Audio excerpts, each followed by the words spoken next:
한 주간의 마지막 날 토요일입니다. 주 5일 근무하시는 분들에게는 황금 같은 날입니다. 오늘도 평안하고 건강하기를 축복합니다.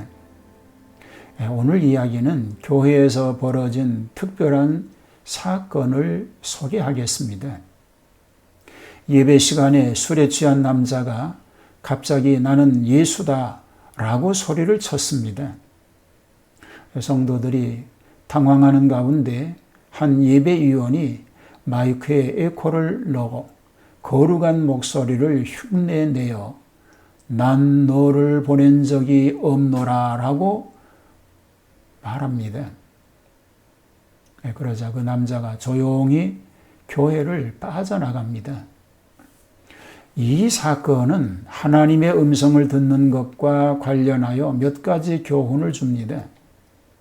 하나님의 음성은 성경을 통해 들을 수 있습니다. 하나님은 성경을 통해 우리에게 말씀하십니다.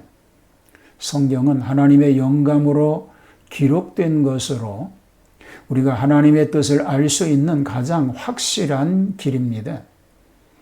따라서 우리는 성경을 읽고 묵상하며 하나님의 음성에 귀 기울여야 합니다.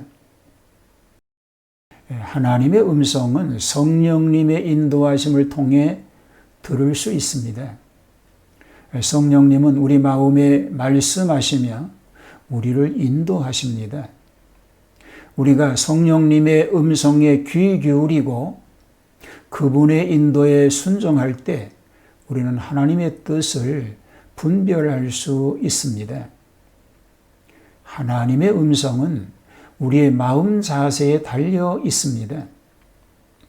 하나님의 음성을 듣기 위해서는 우리의 마음가짐이 중요합니다. 우리가 하나님께 집중하고 그분의 말씀에 귀 기울일 때 우리는 하나님의 음성을 분명히 들을 수 있습니다. 그렇습니다. 이와 관련하여 다음과 같은 예화를 생각해 볼 수 있습니다.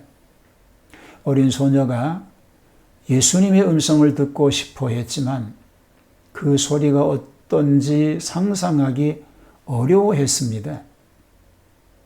그러자 그녀의 어머니가 이렇게 말했습니다. 예수님의 음성은 너무나 아름답고 달콤해서 한 번 들으면 평생 잊을 수 없을 거야. 이처럼 하나님의 음성을 듣기 위해서는 우리의 마음을 열고 그분께 집중해야 합니다. 결국 하나님의 음성을 듣는 것은 쉽지 않습니다.